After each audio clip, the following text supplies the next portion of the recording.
A few months ago, I, a teen male, was going to the store, and my brother, a teen, told me that he wanted to ride. When we got in the car, my brother asked me if he could drive us to the store. I at first told him no because I was already in the driver's seat, but then he kept begging, and I was like, all right. The store was literally 3 minutes away by car, so I didn't think it'd be a problem since my brother was already trying to get his permit, so we switched seats. We didn't make it to the store that day. My brother put the car in reverse instead of driving forward and reversed the car into a darn tree. He didn't even go slow either. He caused my car to have a broken taillight, a lot of scratches, and 2 big darn dents. My dad was angry, grounded us, and took our phones away, which I felt was unfair. We had to ride the bus to and from school until I could get my car back. A little over a month ago, I finally got my car back and my phone, and I was happy until my dad told me I would have to get a job because I needed to pay him back the money he lost. I was understanding at first and asked him if my brother would need to get a job too, but he told me no, since it was my car, and told me that I shouldn't have let him drive without a permit in the first place. I felt like this was unfair and told my dad that, but he told me that it wasn't unfair and that I should take responsibility for my actions. I told my dad that I felt like I was getting punished for my brother's mistake, and I didn't like that. He told me that it wasn't a punishment and it was to teach me responsibility. My dad told me he understood how it might look unfair, but I had to take responsibility for my actions. He said it was my responsibility as the car's owner since I allowed him to drive it. I told my dad I only agreed to let him drive it because he was already going to class to get his permit and the store wasn't far away. My dad told me that that was my mistake and I had to own it. I've been working for 3 weeks now and I hate it. I work Friday through Sundays, and on Friday of last week, I was driving my brother and me home from school, and he looked at me with a smirk and told me he hoped that I had fun at work today. I ignored him, and then he said it again, so I pulled over and told him to get out. He refused, and I told him we'd sit there until he did. After about 10 minutes of sitting, he finally got out, and I drove home to get ready for work. After I returned home from work, my dad already had made it and was mad at me. He told me that my brother told him that I left him on the side of the road and told me that was dangerous. I told my dad I didn't care and didn't want him riding with me anymore. My dad got upset when I said that and told me that it was irresponsible of me to let my brother walk home alone. He told me that he'd take my phone away if I didn't apologize. I was forced to apologize to him. My dad told me that I wasn't allowed to leave my brother stranded again, and I told him that he wouldn't have to worry as I'd just ride the bus home. My dad asked me if I was seriously going to ride the bus to avoid having to drive my brother, and I told him that I was. I don't think my dad thought I was serious because this morning I decided to ride the bus to school, so my brother was forced to ride the bus as well. I didn't think much of it since I had already told him I wouldn't be using my car to ride to school anymore, but my dad sent me a text telling me that we'd talk when he got home from work. I don't think I did anything wrong, and I'm confused. Am I the idiot? Not the idiot. Your brother's acting like an idiot, and your dad is apparently okay with it, since your brother has received 0 repercussions for his own behavior. You found the loophole you needed to get out of driving him around. Good for you. If I were your parent, I wouldn't make you drive your brother around until he learned how to act like a decent human being. Tell your dad you're tired of your smirking idiot brother lording this over you. Where's your brother's responsibility for knowing he wasn't licensed to drive and for having the accident? Why aren't you both being held responsible in some role-appropriate way? Why does he get to skip away entirely, as if he had no part of this at all? Kid, your dad's making you pay for the damage because you are the owner of the car. Then, as the owner of the car, you get to decide who gets a ride from you. Update. Am I the idiot for refusing to drive my car just to avoid riding with my brother? To sum it up, my dad gave me an ultimatum, and I'm sure he hates me. So basically, when my dad came home, he came straight to my room so we could talk. He told me he's disappointed by how I'm handling things, and that he only wants what's best for me. I told my dad that what he was doing was not for the best, because I was taking all the responsibility, and my brother was still not held accountable for anything. My dad told me he understood my frustration, but my brother shouldn't have been allowed to drive in the first place, and that was my wrongdoing. He then said he'll talk to my brother and get him to stop rubbing that I have to work in my face. He then said that he was sorry that my brother was getting under my skin, but I shouldn't have left him on the side of the road, as that was dangerous and irresponsible of me. He told me that he expected better from me. My dad then said he expects me to start using the car to drive to school again because he didn't buy it for anything. He then told me that he also expects me to allow my brother to ride with me because he doesn't want him riding the bus alone. He said that if I have any more problems with him, I should let him know rather than leave him on the side of the road. I told my dad that I didn't want my brother to ride with me, as driving my brother around wasn't going to be beneficial to either of us because he would distract me. I don't want to be in another accident. My dad then asked me why I felt my brother would distract me, and I told him that he angers me and that driving while angry isn't safe. My dad told me my anger is misplaced and that I have to own up to my mistakes. I told my dad that I owned up to it and that I'd just rather my brother owned up to it too. My dad told me that he would, and I shouldn't worry about it and just do as he says. I told my dad that I didn't want to ride with my brother because it was unsafe. My dad then asked me if I felt like I couldn't control my anger when I was driving with my brother, and I told him no, thinking he'd be like, okay, he doesn't have to ride with you then. No. He told me that he understands and that instead of driving my brother home, I can drive myself to therapy after school since I can't control my emotions. I asked my dad if he was serious, and he told me that those two were my only options and to let him know what I picked by tomorrow morning so he'll be able to try and find an available therapist soon. What the heck? I tried to tell my dad that that was not a fair choice, but he told me that he just wanted me to be the bigger person and not act so immature like my brother because he didn't want to deal with two of him. I told my dad that I didn't want to deal with him either, but my dad told me I knew my options and I had until tomorrow morning to decide. I then told my dad that I was just playing, but he said that those were still my only options. After that, he literally just left, and he's been in my brother's room the rest of the time. I really don't know, and if I'm being honest, I'm angry. I didn't think this was how it was going to go. Tell me you're not the favorite without telling me you're not the favorite. Your dad is an expert gaslighter. My God, LOL. He should be in the dictionary next to the word. Take the therapy. It'll cost your dad more money. You won't have to drive your brother, and you're going to need it after having to live with that golden child. You're only a year older than your brother. Your dad's expecting too much out of you and too little out of your brother. What on God's green earth is that mind crap from your dad? He's partially right. You made a bad initial decision in letting bro drive, true, but the penalties are way out of line. Baby bro is clearly the golden child. Dad will never see his flaws, and/or just doesn't want to listen to his whining. Sadly, my best advice is to keep your head down and move out as soon as you legally can, or you'll end up dragging daddy's golden fail son all the way through life. I, 46 male, have 2 children, Thea, a young female teen, and Kale, a male tween. Their mom died 5 years ago in a car crash. We had been married at the time, but only legally.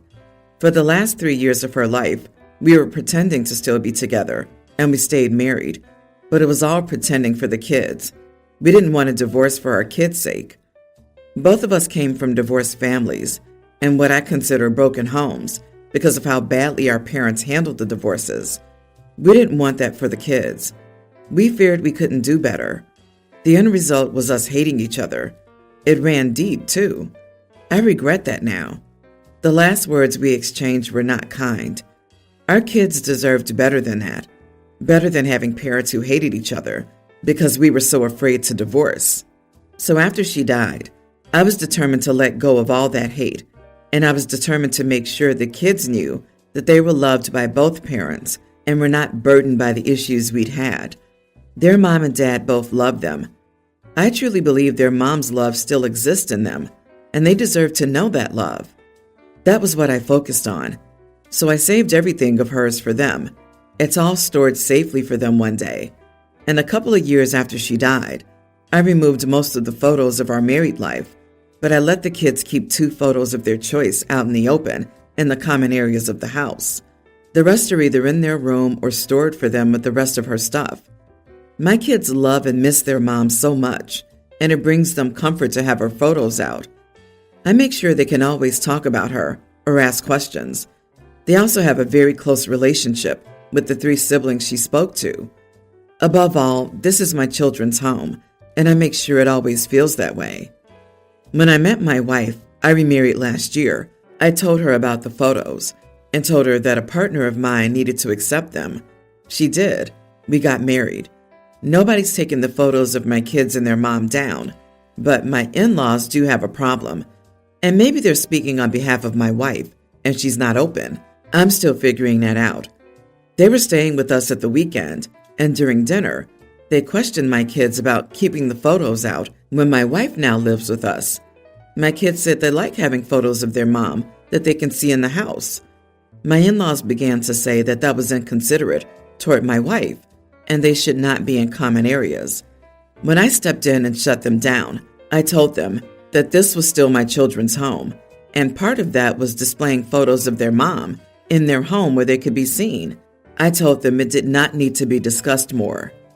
The following day, my in-laws said I had no reason to be so rude, and I had an unhealthy attachment to keeping their mom present in their lives when she was dead. They told me they should be allowed to question things about their daughter's home, and I overreacted. Am I the idiot? How dare you allow your children to keep pictures of their mom around? Don't they know that only your wife matters? Not the idiot. Your in-laws can go kick rocks. Their love for their daughter doesn't outweigh your children's love for their mother. There's room for both women. Your wife should have shut that ish down herself. The only reason I can think of for her not doing that is that it bothers her. So instead of talking to the in-laws, speak to her and set the record straight. If she says it doesn't bother her, she should speak to her family about their stupid comments.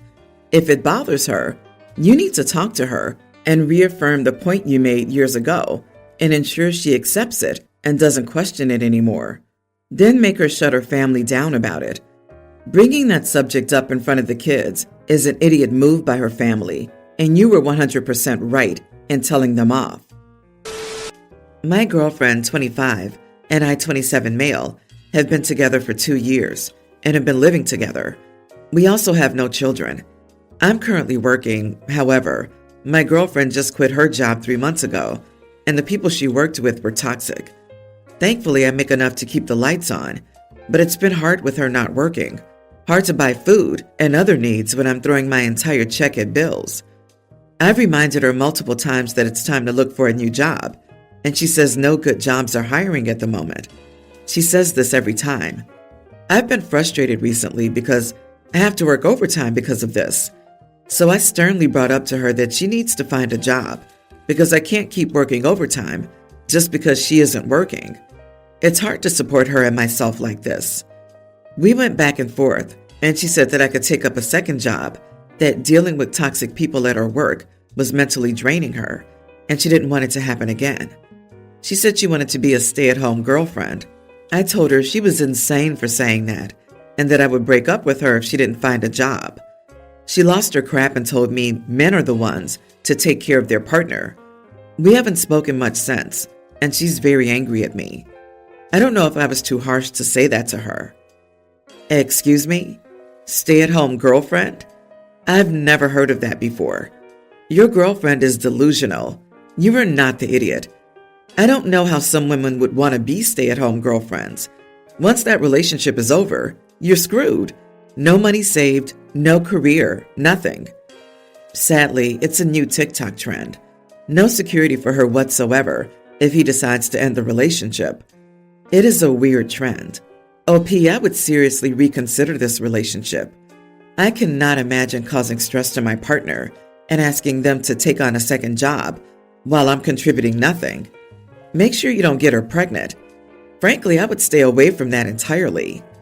Wait, she actually told you to get a second job, but no one is hiring when she's looking? Yikes! She is not contributing to this relationship. In today's world, it's too costly for most couples to live on a single income. Your girlfriend's looking for an excuse to stay home and steal from you. It might be time to end it, as she'll just take advantage and use you as an ATM machine. I, 23-year-old female, have worked in the same place, warehousing, since I turned 18. It pays me well enough that I'm actively saving to buy a house. For the last 4 years, I've been making extra money by making and selling lunches to some of my coworkers. My food tastes better than anything we can get close by and is also cheaper. Now, I have to be very clear. These are coworkers. They're not friends, and no work wife or work husband BS is going on. I sell them lunches, and we usually eat at the same time and place, break room. One of my coworkers, 30 male, got married earlier this year, but he continued to buy lunches from me, which is normal since most of my customers are also married. But earlier this week, I got a call from his wife, and she asked me, more like she ordered me, to stop making her husband lunches. It was a weird conversation, but I just said that if she doesn't want him buying lunches for me, she should tell him to stop asking me himself. Then I said a terse goodbye. I also texted my coworker, telling him what happened and asking him to tell his wife to never contact me again. He was apologetic and assured me that he would be talking with her, but he didn't stop buying lunches for me, and I continued selling them to him. This led to his wife sending me a scathing text, calling me a home-wrecking whore. I didn't reply. I just forwarded it to her husband and blocked her. He apologized to me again, told me he talked with her, and said he would still buy lunches if I was okay with it. I said, sure, money's money. Then I was venting to my roommate, and she said that I was being an idiot. It's not like he's my friend, and I could do without his $10 a day to help him save his marriage. So, am I the idiot? Not the idiot.